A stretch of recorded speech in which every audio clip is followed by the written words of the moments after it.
आज लोकसभा चुनाव के लिए मतगणना चल रही है और हमारे पास लगातार इसके रुझान मिल रहे हैं।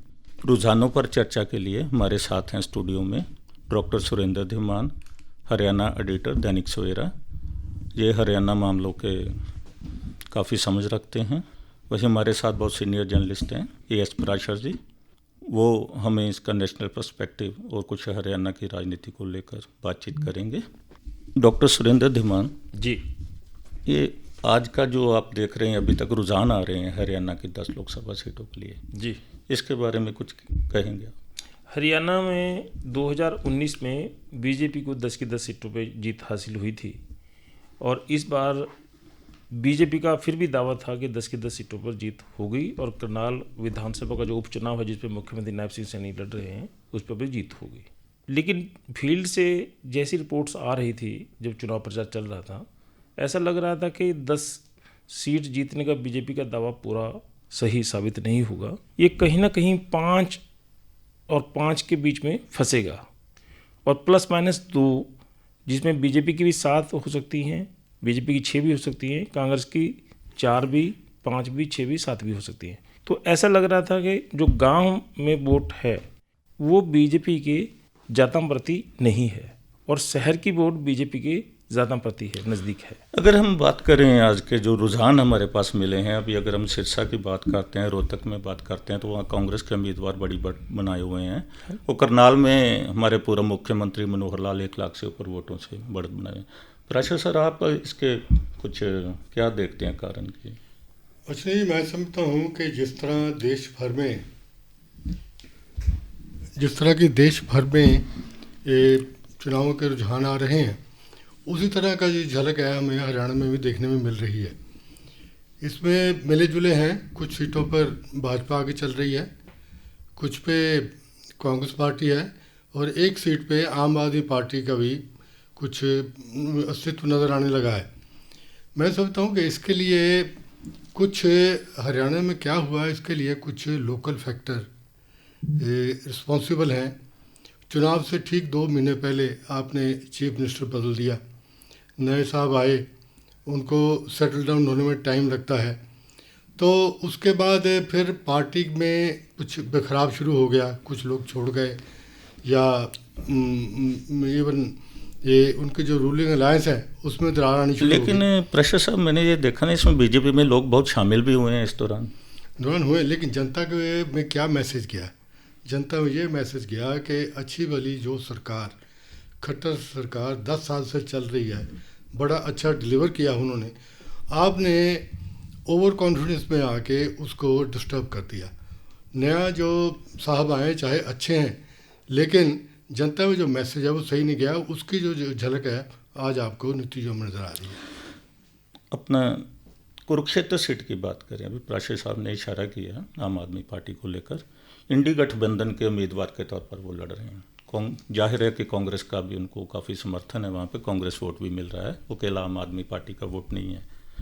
तो सुरेंद्र धीमान जी, आप कैसे देखते हैं वहाँ नवीन जिंदल और गुप्ता जी के मुकाबले? कुरुक्षेत्र की सीट एक ऐसी सीट का रिजल्ट होगा जिसपे INLD के अभय सिंह चौटाला को मिलने वाली वोट नवीन जिंदल और सुशील गुप्ता की जीत और हार का कारण बनेगी, क्योंकि उनके वोट कभी जीते, जैसे जैसे राउंड में आगे बढ़ रही है, कभी सुशील गुप्ता आगे बढ़ जाते हैं, कभी नवीन जिंदल आगे बढ़ जाते हैं, लेकिन जो वोट का अंतर है वो उससे कम है जो अभय सिंह चौटाला को वोट पड़ रही है।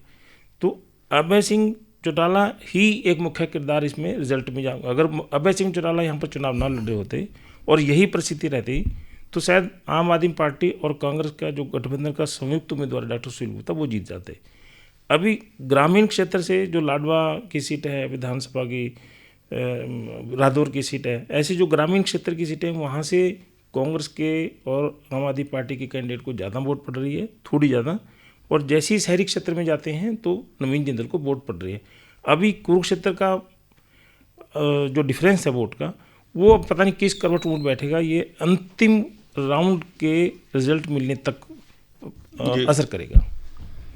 और जहाँ तक एक सिरसा और रोहतक की मैं बताना चाह रहा था कि फिर क्योंकि रोहतक में दीपेंद्र हुड्डा पहले ही चुनाव लड़ते रहे हैं, उनके परिवार की सीट है एक प्रकार से मानी जाती है। पिछले चुनाव में वो 7-8 हज़ार के अंतर से हारे थे, जिसमें उनको लग रहा था कि ये इसमें रात को 3 बजे रिजल्ट डिक्लेयर हुआ था, शायद वो ठीक नहीं हुआ। तो इस बार उन्होंने बड़ा इमोशनल कार्ड भी खेला था और उनको लग रहा था भाई अगर कांग्रेस की तरफ सीटें ज़्यादा आती हैं तो आने वाले विधानसभा चुनाव में भी कांग्रेस की सरकार बन सकती है।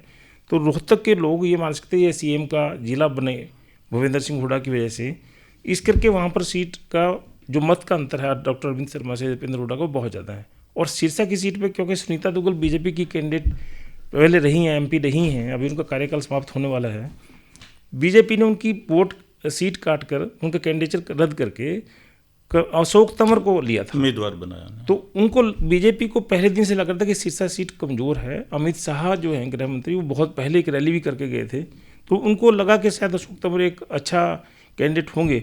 और वैसे भी सिरसा में चौधरी देवीलाल परिवार का काफ़ी प्रभाव रहा है, वो इस बार क्योंकि किसी गठबंधन में नहीं है, इस करके भी सिरसा में, और कुमारी सैलजा के नेता वहाँ पर पुराने नेता रहे हैं, 2 बार की एमपी वो भी रही हैं, उनके पिताजी भी वहाँ पर एमपी रहे हैं, केंद्रीय मंत्री रहे हैं।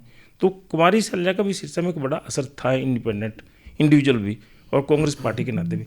इसलिए सिरसा और रोहतक में आपको जो डिफरेंस है बीजेपी के और कांग्रेस के कैंडिडेट में, इसलिए ज़्यादा नजर आ रहा है। मैं अम्बाला की बात करना चाहूँगा। वहाँ रतनलाल कटारिया का काफ़ी प्रभाव रहा है, वो एमपी रहे हैं, मंत्री भी रहे हैं केंद्र सरकार में। तो उनकी वाइफ को बीजेपी ने, बंतो कटारिया को टिकट दिया। तो अभी जो हमारे पास लेटेस्ट आंकड़ा है उसके मुताबिक अभी 20,000 मतों से वो पीछे लगभग चल रही हैं, अंतर थोड़ा ऊपर नीचे हो रहा है जी। तो कैसे देखते हैं आप अम्बाला को? अम्बाला की लोकसभा सीट एक ऐसी सीट है हरियाणा में जो बीजेपी और कांग्रेस की ही सीट मानी जाती रही है। सिर्फ 1998 में बीएसपी के कैंडिडेट वहाँ पर जीते थे और जनसंघ से यहाँ पर वोट मिलती रही है। अम्बाला का लोकसभा एक ऐसी सीट है जिसमें 12 शहर पड़ते हैं। जितनी वरुण मुलाना को, कांग्रेस के कैंडिडेट को गाँवों से, जो जैसे सढौरा है, छछरौली है, नारायणगढ़ है, मुलाना है, उनसे सीट वोट ज़्यादा मिल रही है। ऐसे ही शहर की जो वोट है, पिंजौर है, कालका है, पंचकूला है, अम्बाला सिटी है, अम्बाला कैंट है, मुलाना है, बराड़ा है, जो शहरी है, छछरौली तो ग्रामीण क्षेत्र में चला गया, जगाधरी है, यमुनानगर है। तो यहाँ पर अभी जो मुझे लग रहा है अभी भी अंतिम चरण तक यहाँ पर भी कोई उलटफेर हो सकता है। वरुण चौधरी सवेरे से आगे चल रहे थे, अभी जानकारी मिली है, हम बात कर रहे थे कि 16,000 मतों का अंतर है, 16,896 का मतों का अंतर था और वो शायद और भी कम हो सकता है अभी।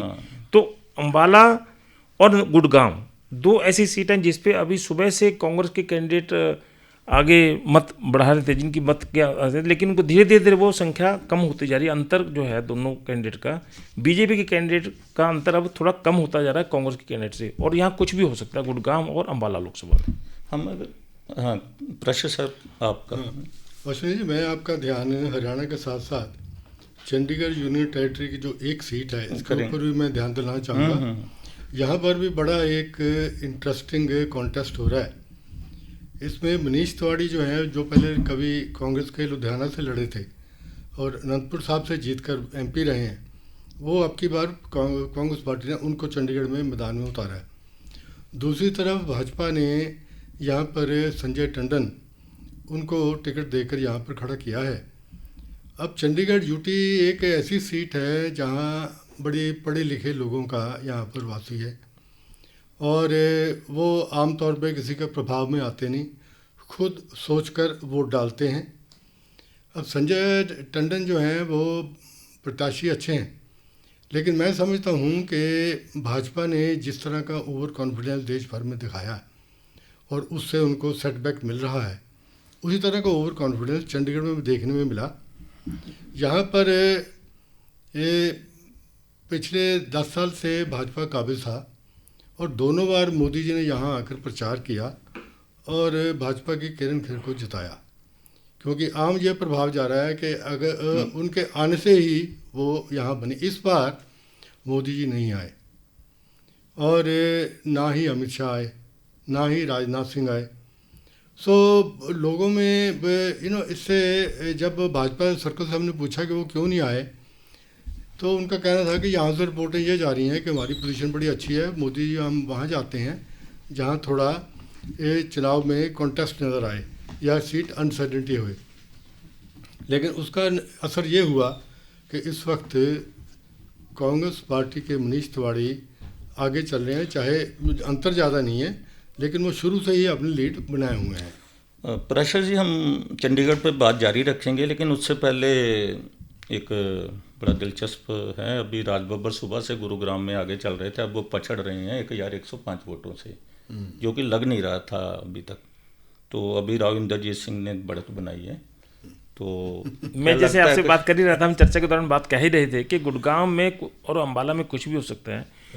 गुड़गांव की एक देखने वाली बात यह है कि गुड़गांव लोकसभा में नूहू, फिरोजपुर, जिरका और पुन्हाना 3 ऐसी कंस्टिट्यूंसी जिसमें मुस्लिम वोटर ज़्यादा हैं, और इन तीनों विधानसभा क्षेत्रों से राज बब्बर को इतना मत मिला है हद से ज़्यादा कि जो बीजेपी के राव इंद्रजीत हैं उनको बावल, रेवाड़ी, पटौदी, बादशाहपुर और गुड़गांव और सोहना से जो वोट पड़ा, बहुत ज़्यादा वोट पड़ा, उसको नूह जिले की तीनों विधानसभा क्षेत्रों की लीड खा रही थी।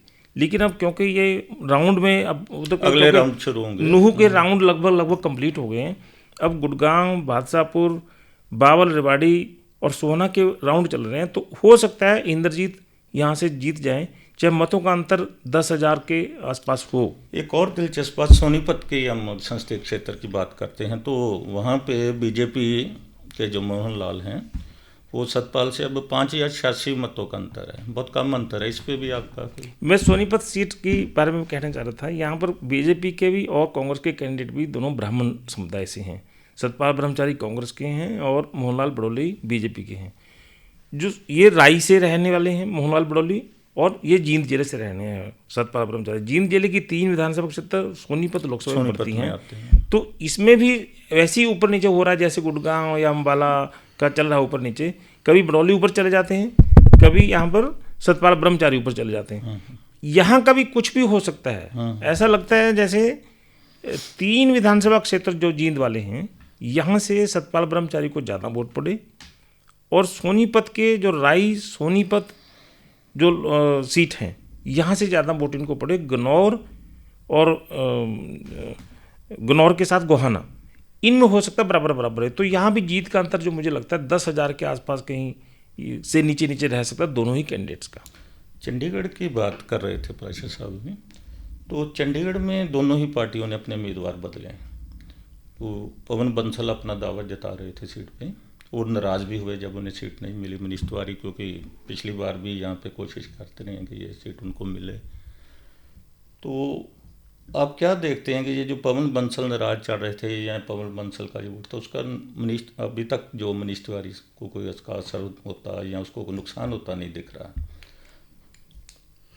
नहीं, उसका देखिए असर तो डेफिनेटली है, क्योंकि पवन बांसल के कैंप की ओर से बड़ा सीधा निर्देश था अपने कार्यकर्ताओं को कि इसमें आपको ये मनीष तिवारी की मदद करने की ज़रूरत नहीं है।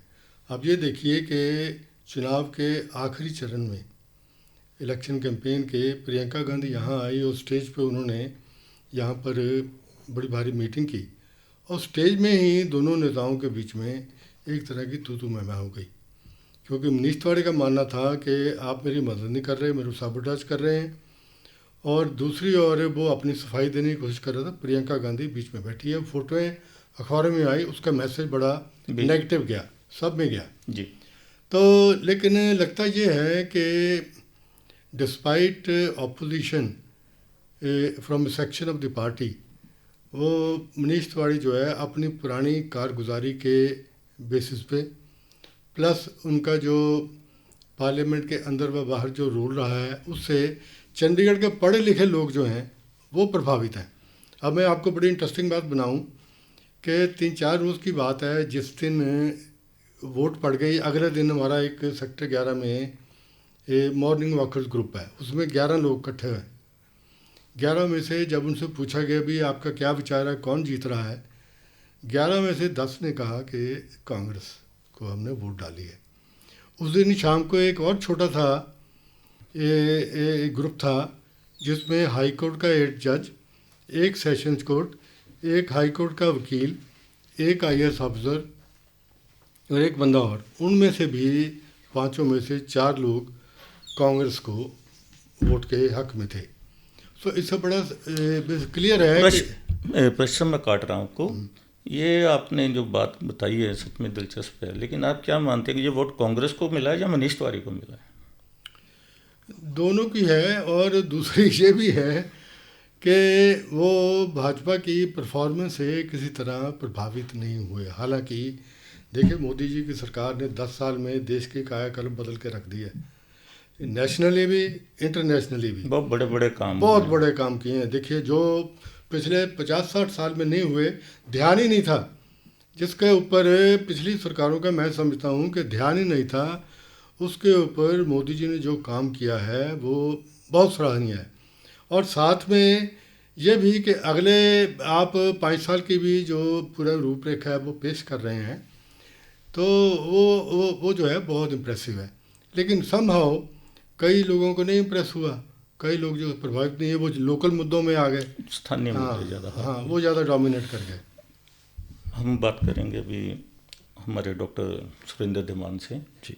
ये चंडीगढ़ सीट को ही लेके थोड़ी सी बात आपसे करेंगे। अभी कुछ राउंड बाकी हैं, दौर कुछ होंगे अभी मतगणना के। जी। तो यहाँ माना जाता है कि कॉलोनीज का जो वोट है वो बड़ा प्रभावित करता है चंडीगढ़ के परिणाम को।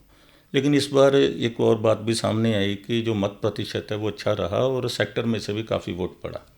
तो इस पे आपको क्या लगता है कि अभी कुछ स्थिति बदल सकती है या? चंडीगढ़ में मनीष तिवारी इंडिया गठबंधन के उम्मीदवार हैं और जिसको कांग्रेस और आम आदमी पार्टी की वोट पड़ रही है। अगर आम आदमी पार्टी अकेले चुनाव लड़ती, कांग्रेस अकेले लड़ती, बीजेपी अकेले लड़ती, तो बीजेपी की जीत 100% मानी जाती थी। कॉलोनियों का वोट जो है वो आम आदमी पार्टी के पक्ष में थोड़ा सा माना जाता है, चाहे किसी भी उसके कारण कुछ भी रहे हों। और पिछली दफ़ा जो वोट पड़ा था, अगर हम पूरा कन्वर्ट करें बीजेपी की साइड से, आम आदमी पार्टी से कांग्रेस की तरफ में, तो फिर तो मार्जिन बहुत ज़्यादा रहना चाहिए थे मनीष तिवारी का। उतना मार्जिन नहीं आ रहा। उसका कारण सिर्फ यही है, जैसे आप बता रहे हो, कोई इस बार सेक्टर से, जैसे प्रासद साहब कह रहे हैं कि खुद सेक्टर के 11 सेक्टर पॉज सेक्टर है, वहाँ के लोग भी निकल के वोट डाल के आए हैं। जब मौसम को थोड़ा उस दिन गर्म था, उसके बावजूद डाल के आए हैं। तो जो कॉलोनीज़ हैं और गांव की वोट है, उसको शहर की वोट, मतलब मैं इसको पूरे देश की पर्सपेक्टिव के एंगल से कहना चाह रहा हूँ, हरियाणा और चंडीगढ़ के एंगल से तो खास कर कह रहा हूँ। शहरों में आज भी बीजेपी का एक वोट बैंक खड़ा है, उसमें कोई किसी प्रकार का सबोटेज नहीं है। जो परिवर्तन वाली वोट है वो गांवों की वोट है, और शहर में भी कुछ वोट जो परिवर्तन स्थिति के मुताबिक करती है, जो समय के मुताबिक मतलब चेंज करती है। इसमें मैं डॉक्टर साहब की बात में ऐड करता हुआ कहना चाहता हूँ कि चंडीगढ़ में मतदान पंजाब के साथ हुआ है, और इंटरेस्टिंग बात यह है कि पंजाब में कांग्रेस पार्टी और आम आदमी पार्टी आमने सामने है।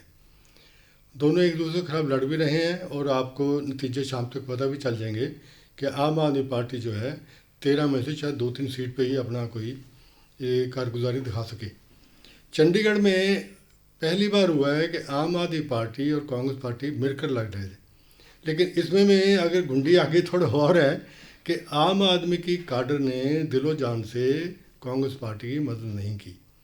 इसमें कोई शक नहीं कि कॉलोनियों में, गांव में उनका प्रभाव है, लेकिन उनको साथ में ये भी डर था कि अगर कल मनीष तिवारी आके बैठ गए या कांग्रेस आ गए तो वो फिर कॉरपोरेशन में भी इंटरफियर करेंगे।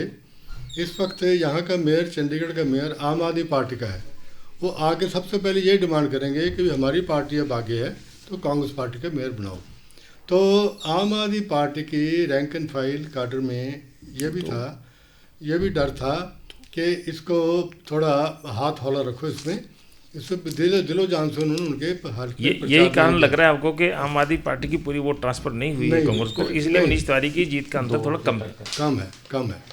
और एक जैसे हरियाणा के संदर्भ में मैं अश्विनी शर्मा जी कहना चाह रहा था, बीजेपी की फरीदाबाद की सीट पक्की मानी जाती रही है, 4-4.5 लाख के अंतर से रहती है। इस बार भी कृष्ण पाल गुर्जर हैट्रिक बना रहे हैं, और उस सीट पे हालांकि कांग्रेस ने महेंद्र प्रताप को उन्हीं के सेम जाति के कैंडिडेट को बनाया था, लेकिन वहाँ पर भी वो सीट पूरी कंप्लीट बीजेपी के पक्ष में जा रही है। और पूर्व मुख्यमंत्री मनोहर लाल की सीट पे तो एक तरफा सीट पहले बताई जा रही थी, हालांकि एक तरफा तो नहीं है उतना, जितना वो 6 लाख के आसपास जो पुराना अंतर था 2019 का, उतना अंतर तो नहीं है, लेकिन फिर भी बहुत बड़ा अंतर है।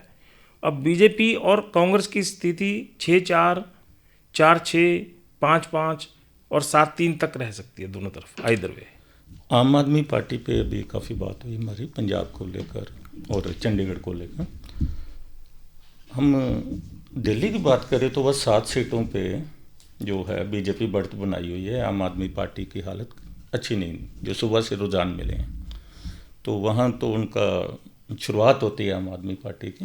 अरविंद केजरीवाल का क्या ग्राफ गिर रहा है, क्या बात है, अब क्या लगता है वहाँ तो आम आदमी पार्टी का एक तरह की सफाया ही हो रहा है।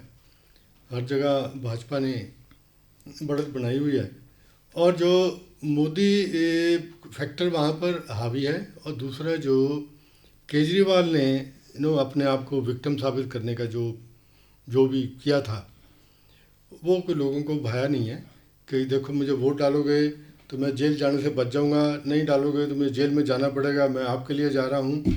ये दिल्ली के लोगों को प्रभाव नहीं कर सका। मुझे लगता है जो दिल्ली वाला जो पार्ट बता रहे थे आप, आम आदमी पार्टी और कांग्रेस ने मिलकर चुनाव लड़ा, पर मुझे लगता है वहाँ का लोकसभा चुनाव में तो प्रधानमंत्री नरेंद्र मोदी की तरफ ही वहाँ पर दिल्ली के लोग जाते हैं, और जब विधानसभा की चुनाव की बात आती है और नगर निगम की बात आती है तो वो फिर शायद आम आदमी पार्टी की तरफ उनको रुझान रहता है। अभी करनाल विधानसभा से हमें रुझान मिला है, जो नायब सिंह सैनी वहाँ पे लड़ रहे हैं, वो 70,938 वोटों से आगे चल रहे हैं, आसानी से जीत की तरफ बढ़ रहे हैं। तो धीमान साहब क्या तय था कि ये इसमें क्योंकि कांग्रेस ने ही एक कैंडिडेट खड़ा किया था, वो भी कैंडिडेट पहले भी हार चुका था, 2019 में भी हारा था, त्रिलोचन सिंह। और त्रिलोचन सिंह का तो चुनाव जैसे उनका नॉमिनेशन हुआ तो पहले दिन से कह रहे थे कि ये तो चुनाव इनका उठा ही नहीं है। और करनाल की सीट क्योंकि पहले विधानसभा की मुख्यमंत्री की रही है मनोहर लाल जी, और अब नायब सिंह सैनी को मुख्यमंत्री बनाने के बाद वहाँ पर चुनाव लड़ाया गया, तो कौन विधानसभा क्षेत्र का आदमी नहीं चाहेगा कि हमारे पास कैंडिडेट जो है वो मुख्यमंत्री ना हो। इसलिए मुख्यमंत्री के कैंडिडेट का ये तो एक तरफा चुनाव है, मतलब और किसी पार्टी ने वहाँ पर कैंडिडेट ही नहीं खड़ा किया था। तो वो सीट जैसे मनोहर लाल जी ने विधानसभा के अंदर कहा था कि ये करनाल विधानसभा से सीएम की सीट रहेगी, तो वो सीएम की सीट ही रहने वाली है विधानसभा में। अब हम थोड़ा नेशनल पर्सपेक्टिव पे भी जाते हैं, जैसा कि अभी प्रेशर साहब बता रहे थे कि कुछ बीजेपी ने कई जगह कुछ खोया है, लेकिन कुछ जगह बढ़त भी ली है जहाँ पे पहले नहीं थी। अभी हमारे जो बड़े बड़े धुरंधर नेता हैं डिफरेंट पार्टीज़ के, तो उनके भी रुझान मिल रहे थे। कई लोग जिनकी हम उम्मीद नहीं करते वो पिछड़ रहे थे, लेकिन कुछ लोग बहुत बड़े मार्जिन से जीत भी रहे थे। तो अगर प्रधानमंत्री नरेंद्र मोदी की बात करें तो वाराणसी से उनकी जो है जीत लगभग तय मानी जा रही थी। ऐसे ही और भी बहुत सी सीटें। तो आपको क्या लगता है कि ओवरऑल जैसे राजस्थान है तो क्लीन स्वीप लग रही है बीजेपी की, जबकि वहाँ पहले सरकार विधानसभा में बदली है, बीजेपी के पास सरकार आई है। तो और भी ऐसे हमें एक दो स्टेट्स हैं उसमें रुझान देखने को मिले हैं कि वो एकदम फिर वोटर दोबारा बीजेपी की तरफ चला गया वहाँ पे, जबकि कुछ जगह पे वो खो भी रहे हैं। देखिए ओवरऑल ट्रेंड ये है कि एनडीए और बीजेपी वो थोड़ा रिसीड कर रहे हैं हर जगह, विद द रिजल्ट के अभी 300 पार वाला एनडीए का अभी आंकड़ा नहीं आया। शाम तक आ जाए, दोपहर तक आ जाए, घंटे में आ जाए, वो हम कह नहीं सकते। तो एक बात तो निश्चित है कि एनडीए ही अगली सरकार केंद्र में बनाएगी, और उसके मुखिया प्रधानमंत्री नरेंद्र मोदी ही होंगे। अब बाकी ये है कि बीजेपी के साथ बाकी जितने एलाइज हैं एनडीए में, उनमें और शामिल होते हैं या कम होते हैं, ये आने वाले दिन बनाएंगे।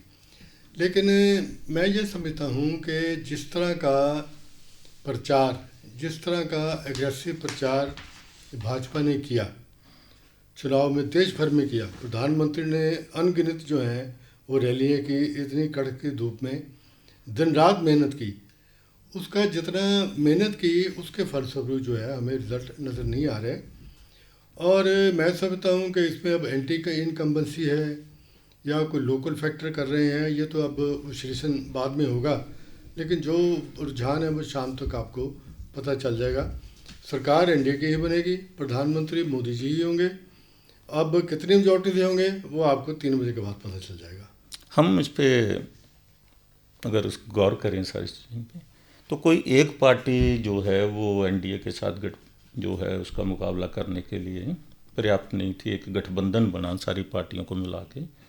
तो क्या लगता है कि ये इंडी गठबंधन और जो बहुत सारी तैयारी की गई थी उसका प्रभाव कुछ नज़र आया? उसका डेफिनेटली, क्योंकि पिछली 2 चुनाव अपोजिशन पार्टियों ने अपने अपने तौर पे अपनी अपनी ढपली पे अपना अपना राग बनाया और उसका रिजल्ट साफ आ गया। तो अब इनको चाहे लेट स्टेज पे समझ आया कि इकट्ठा होके वोट कंसोलिडेट करके अगर हम मुकाबला करेंगे मोदी जी से तभी हो सकेगा, तभी आपकी गाड़ी चलेगी, और नहीं तो यही हाल रहेगा। तो मैं समझता हूँ कि इंडिया अलायंस ने चाहे इकट्ठा होकर लड़ा है तो यह देश में जो डेमोक्रेसी है उसके लिए बड़ा अच्छा जो ये एक मैसेज है कि आपने देश में डेमोक्रेसी कायम भी करनी है, उसको विगोरसली रखना है, और सरकार को भी एक विगोरस अपोजिशन की ज़रूरत होती है ताकि उनके अच्छे बुरे कामों के ऊपर टीका टिप्पणी लगातार होती रहे। अदरवाइज वो वन साइडेड हो तो वन साइडेड में एक तरफ एक राग बनेगा तो वो फिर ठीक नहीं रहता। एक रोचक अपडेट है हमारे पास, अभी फिर गुरुग्राम से राज बब्बर ने बढ़त बना ली है 2593 वोटों से। अच्छा, इसके अलावा मैं ये बात करना चाह रहा था कि इंडी गठबंधन पे हमने बात की है, एक ओवरऑल जो फाइट है पूरे देश में सरकार बनाने के लिए, एक तरफ बीजेपी या एनडीए कह लिए वो खड़ा नज़र आते हैं। तो इसमें जो इंडी गठबंधन जो है वो अपना पीएम का चेहरा कोई नहीं दे सका। उसकी वजह पता है, जब दिए तो उन्होंने 5 पीएम गिना दिए, तो क्या इसका काफ़ी नुकसान भी उठाना पड़ा कि साल बाद एक नया पीएम? देखिए, इसमें बड़ी क्लियर बात है कि यहाँ पर चंडीगढ़ में इंडी के इलेक्शन के दौरान इंडिया अलायंस के कई नेता यहाँ आते रहे, जयराम रमेश भी आए, यहाँ भूपेंद्र बघेल भी आए और डॉक्टर शशि थरूर भी आए। उनसे ये सवाल पूछा गया कि आपका प्राइम मिनिस्टर का कैंडिडेट कौन है, वो जवाब नहीं दे सके। लेकिन ये जयराम रमेश कहने लगे कि हम 36 घंटे में आपको प्राइम मिनिस्टर का चेहरा पेश कर देंगे। जो बात वो नहीं बता रहे थे वो बात थी कि या इस बार भी क्या उसी तरह की उठक बैठक होगी जैसे कि पिछली बार हुई थी कि पार्टी जीत गई, कांग्रेस पार्टी जीत गई, लेकिन पीएम का चेहरे के लिए कभी सोनिया जी का नाम आ रहा है, कभी प्रणब मुखर्जी का आ रहा है, और बाद में घूम फिर के डॉक्टर मनमोहन सिंह के ऊपर नाम आया। तो सवाल ये है कि अभी भी इनमें क्लैरिटी नहीं है, इसमें नेता कई हैं। तो ये बात कहीं ना कहीं वोटर के दिमाग के ऊपर प्ले करती है कि भाई अलायंस होगी, इकट्ठे होके वोटें को सॉलिडेट कर लें, पीएम के जो चेहरा अभी तक पेश नहीं कर सके, ये लोगों के दिमाग में है। अब हम डॉक्टर दीवान के पास चलते हैं। हरियाणा पे एक आपका फाइनल सम अप क्या देंगे आप इस पे, जो सारा लोकसभा का चुनाव हुआ है और उसमें जो अभी हमारे पास रुझान है, तो उस पर आप अपना कुछ बताइए। देखो, इसमें हरियाणा में बीजेपी ने बहुत एग्रेसिवली अपना प्रचार किया, बहुत पहले कैंडिडेट डिक्लेयर कर दिए, कांग्रेस के बहुत बाद में हुए। इसके बावजूद हरियाणा में क्योंकि 10 साल की केंद्र की सरकार और 10 साल की बीजेपी की सरकार का एंटी इनकम्बेंसी खड़ा था, वो एक फैक्टर काम किया। अग्निवीर हरियाणा में 10% लोग जाते हैं, तो अग्निवीर में एक इशू हरियाणा का बना, एक किसान आंदोलन हरियाणा का बना, जिसकी वजह से ये स्थिति बनी। और सिरसा हिसार का लग रहा है, मैं आपको रोक रहा हूँ डॉक्टर धीमान, समय समाप्ति की ओर बढ़ रहा है, तो हम उससे पहले कि इस पे और चर्चा करें हरियाणा को लेकर, तो पहले हमें थोड़ा सा एक बार कॉन्स्टिट्यूंसी वाइज थोड़ा सा देख लेते हैं हरियाणा का। मैं आपको एक नई चीज़ देना चाहता हूँ कि चंडीगढ़ में जो चुनाव है वो बहुत ही इंटरेस्टिंग, बहुत ही नज़दीक है। लेटेस्ट जो 10th राउंड हुआ है उसमें कांग्रेस के मनीष तिवाड़ी को 1,57,940 वोटें और संजय टंडन को 1,51,859 वोटें आ रही हैं। तो दैट मीन्स के डिफरेंस इज ओनली 8,000। अभी 2-3 राउंड जब और होंगे तो कहीं ये पलट न जाए, लेकिन शुरू से रुझान जो है वो कांग्रेस पार्टी के पक्ष में चल रहा था, लेकिन चुनाव बहुत नज़दीकी हैं, बहुत नज़दीकी हैं, कुछ भी हो सकता है शाम तक। तो हम अभी तक हमारे पास परिणाम कोई नहीं आया है इस बार परिणाम, क्योंकि अभी 2 लोकसभा क्षेत्र तो ऐसे थे जिनमें 18 राउंड होने हैं, वहाँ पर वोट ज़्यादा थी। कुछ सीटें ऐसी हैं जिसका परिणाम सबसे पहले आ सकता है, जैसे फरीदाबाद लोकसभा सीट का मुझे लगता है पहले परिणाम आ जाएगा, करनाल का भी परिणाम आ जाएगा, और वैसे उनका परिणाम ऑलरेडी क्लियर है। वहाँ से कृष्णपाल गुर्जर जीत रहे हैं, यहाँ से पूर्व मुख्यमंत्री मनोहर लाल जीत रहे हैं। गुड़गांव की सीट में अंतर जैसे ऊपर नीचे हमारे डिस्कशन के दौरान ही 2 बार ऊपर 2 बार नीचे हो गए हैं। गुड़गांव की सीट फंसी हुई है, वहाँ पर अंतर बहुत कम रह सकता है। कुरुक्षेत्र की सीट बहुत कम अंतर रह सकता है। सोनीपत की सीट बहुत कम अंतर रह सकता है। और अम्बाला की सीट और भिवानी महेंद्रगढ़ की सीट और हिसार की सीट, इसमें डिफरेंस 20,000 के आसपास रह सकता है। वो अभी वहाँ हिसार में क्योंकि कांग्रेस कैंडिडेट थोड़ा आगे चल रहे हैं, हो सकता है लास्ट स्टेज पे रणजीत सिंह की बजाय जो बीजेपी के कैंडिडेट हैं वो जेपी जयप्रकाश वो जीत जाएं कांग्रेस के। तो कांग्रेस के पास हिसार, सिरसा, रोहतक सीट थोड़ा पक्की मानी जा रही है। एक अम्बाला सीट भी थोड़ा पक्की मानी जा रही है, लेकिन इसका डिफरेंस कुछ कम हो सकता है। और आम आदमी पार्टी की जो गठबंधन में लड़ रही है कुरुक्षेत्र सीट, वो भी अंतिम स्टेज पे ऊपर नीचे या तो वो हार सकती है बहुत कम अंतर से, या वो अंतर से जीत सकती है। तो बीजेपी की सीट फरीदाबाद की पक्की, करनाल की सीट पक्की, और अम्बाला में थोड़ा सा और कुरुक्षेत्र में कन्फ्यूजन रहेगा एंड तक, और गुड़गांव में कन्फ्यूजन रहेगा। अंतिम मुझे लगता है गुड़गांव सीट अल्टीमेटली जो मुझे लगता है आखिरी दौर में राव इंद्रजीत जीत सकते हैं बहुत कम अंतर से। माना जाता है कि राव इंद्रजीत सिंह का काफ़ी प्रभाव है उस क्षेत्र में, लेकिन कांग्रेस ने बड़ी चतुराई से जो नू अभिनेता को वहाँ उतारा, जो नू जिले का जो वोट है वो उन्होंने इतना बम्पर वोट की है कि 1-1 लाख से 100 लाख वोट एक कंस्टिट्यूंसी से राजबब्बर को मिल रही है, और 20-20, 22-22 हज़ार वोट राव इंद्रजीत को मिली है। जो 3 लाख का जो डिफरेंस बन रहा है, 2.5 लाख का जो डिफरेंस बन रहा है वहाँ पर, वो इतना बड़ा डिफरेंस दे दिया। जो इधर 5-6 जो कंस्टिट्यूंसीज हैं उससे वो उसको काउंटर कर रहे हैं, इसलिए वो कभी राव इंद्रजीत नीचे और कभी राव इंद्रजीत ऊपर चले जाते हैं। और हरियाणा का जो पर्सपेक्टिव जैसे मैंने बताया था कि 5 + -2 7-3 दोनों तरफ से हो सकती है। जब बीजेपी के साथ कांग्रेस की 3 रह जाएँ, कांग्रेस के साथ बीजेपी की 3 रह जाएँ, या 6-4 दोनों के साथ रह जाएँ, या 5-5 रह जाएँ, ये संभावना अल्टीमेटली बन रही है। क्योंकि बहुत क्लोज कंटेस्ट है।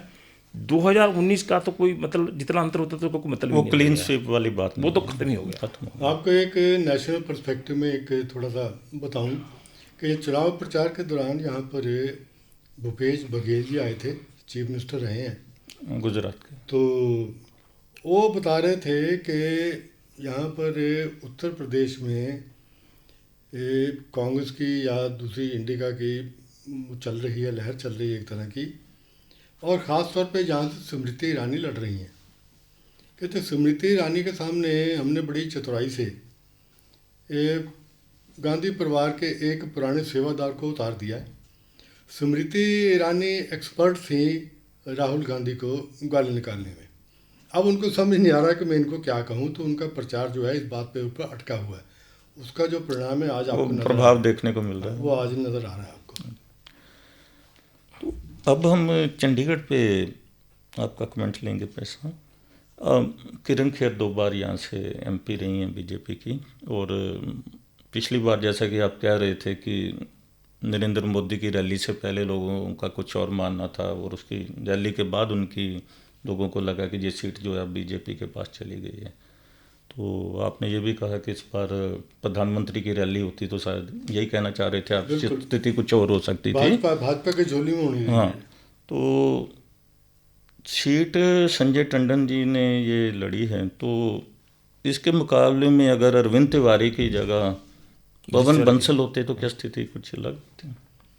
ये देखिए, पवन बंसल मैं समझता हूँ कि उनके कोई शक नहीं कि पहले केंद्रीय मंत्री भी रह चुके हैं, 3 बार एमपी भी रह चुके हैं, बड़े एबल काबिल जो हैं वो वकील भी हैं, लेकिन उनका बैगेज था। He got involved in some kind of scandal. वो एज ए रेलवे मिनिस्टर, वो आप भी जानते हैं, हम भी जानते हैं, यहाँ दोहराने की ज़रूरत नहीं है। तो वो जो दाग है ना, वो अभी तक नहीं धुला, लोगों को याद रहता है। इसलिए पार्टी ने, मैं समझता हूँ, कैंडिडेट बदल कर तो किया है ठीक। अब मनीष तिवारी जो है इसमें फिट आ गए तो जीत गए तो बढ़िया है, नहीं जीते तो फिर गड़बड़ है। लेकिन अभी भी देखिए जो बड़ा नज़दीक कॉन्टेस्ट है, there is just a difference of 7,000 votes. अभी 3-4 राउंड अभी और होने हैं, शाम तक क्या होता है कुछ कहा नहीं जा सकता। दूसरा ये है कि भाजपा के खिलाफ एंटी इनकम्बेंसी चल रही थी। किरण खेर चाहे वो फिल्म स्टार थी, जो भी थी, उनका चंडीगढ़ से लोगों से वो कनेक्ट नहीं था। दूसरा, लोग उनके स्टारी नखरों से भी दुखी थे। वो जमीनी कार्यकर्ता हाँ, स्टारी नखरे जो होते हैं ना जी बॉलीवुड के स्टारों के, वो उनके काफ़ी थे। तो उससे भाजपा को नुकसान ही हुआ है। और जाते जाते एक बात वो और कह गए आखिरी चरण में, संजय टंडन ने अपनी चुनावी प्रचार का एक मेन प्लैग बनाया था कि जी मनीष तिवाड़ी बाहरी है, आउटसाइडर है, ये तो पैराशूट लगा के आया। तो उसका काउंटर मनीष तिवाड़ी की बजाय काउंटर किया है किरण खेर ने। वो खुद को बाहरी बता वो कह दीजिए तो मुझे भी बाहरी कहते थे, ये तो चंडीगढ़ का बेटा है। सो दैट मीन्स कि यू प्रशंसा मैं इसको लेके समझता हूँ कि शायद किरण खेर क्योंकि अभिनेत्री हैं और उनका एक्टिंग का प्रोफेशन है, हालांकि वो 10 साल MP रही हैं, लेकिन वो एक राजनीतिक की तरीके से बात नहीं कर सकी।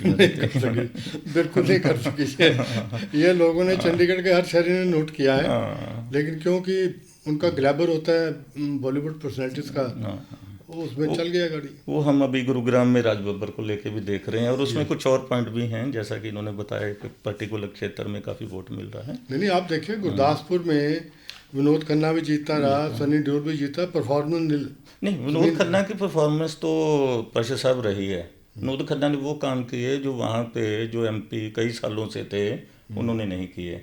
लोगों को जैसे आपको पता होगा कि उनके एरिया से जो एक पुल जाता है, वो एक बहुत बड़ी लाइफ लाइन है उस लोगों की। जो लोग 200-400-500 रुपया खर्च करके और बहुत बड़ा सफ़र तय करें, अपने रिलेटिव के पास मुकेरियाँ जाता था गुरदासपुर, वो अपने स्कूटर पे रात को अपनी दुकान बंद करके मैरिज अटेंड करके वापस आ जाता था उसके बाद। तो खन्ना ने ऐसे कुछ और है, हमारा जो J&K से कनेक्ट करता है पुल, वो जो काम करके दिए उस वजह से खन्ना जीता। खन्ना ने काम किया है, खन्ना को लोग आज वहाँ पे आज भी याद करते हैं और वो लोगों ने उनको वोट दिया जो पक्के कांग्रेसी थे जब वो जीता, क्योंकि मैंने वहाँ काम किया काफ़ी, तुमने देखा। लेकिन जहाँ तक हम सन्नी देओल की बात करें, ये सब मतलब अगर आप रिपीट करते तो वो चीज़ें नहीं होती। तो रीज़न ये था कि अगर आप पुल का इलेक्शन पे आके कोई नींव पत्थर रख देंगे, वो बाद में बाढ़ में बह जाएगा और ऐसा 10 बार होगा और आप बड़े बड़े लीडर से। इसके अलावा शर्मा जी एक और जो काम करवाएगा उसको वोट मिलेगा। पंजाब में अब की बार जो एक बहुत बड़ी उथल पुथल हुई है ना जी, वो है कि भाजपा में इम्पोर्टेड लीडर है जी।